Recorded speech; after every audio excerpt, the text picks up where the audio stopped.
for the fans. The glory for the pinstripes. Listen up, Bronx Bombers. What I'm about to break is not being discussed anywhere else. There is a secret plan being activated by the front office right now that could either save our season or tank it. I've got the exclusive breakdown of what it means. Hit subscribe immediately if you want the truth. All right, Yanks Nation, listen up. Welcome back to the channel.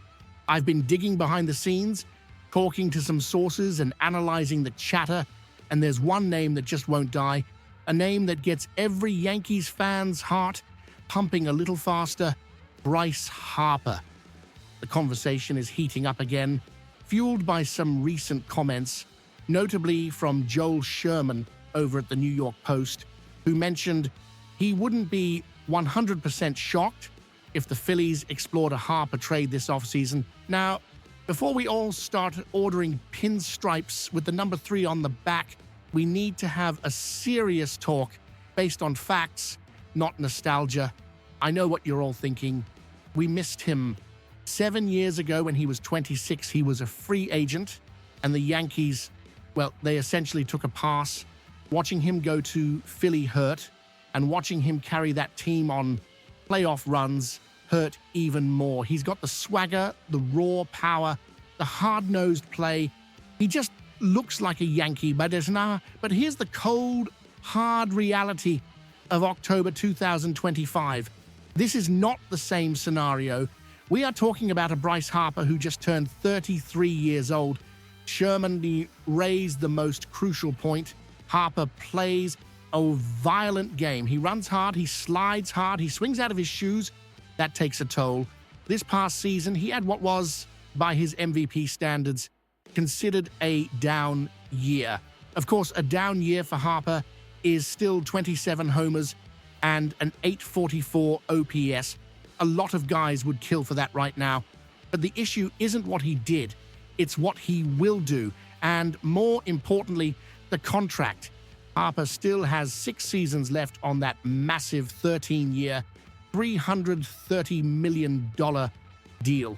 The question the Yankees front office has to ask is, are we about to buy the worst years of Bryce Harper's career because we're salty we didn't sign him when he was 26?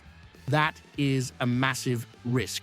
We're talking a huge financial investment and potentially an astronomical prospect cost for a player who might be starting his decline. And frankly, we're not even sure he's available. Dave Dombrowski, Phillies president of baseball ops, was cagey, saying he doesn't really know the answer if Harper can get to that next level again. That doesn't sound like a team desperate to dump their star. That sounds like a public challenge. Harper is that franchise right now. Prying him out of there would be next to impossible. But let's push availability and the contract aside for a second and focus on what really matters. Our team, the Pinstripers. Let's assume Harper is on the block. Should we even go after him? My analysis, based on what I'm seeing internally and the roster construction, is a hard no.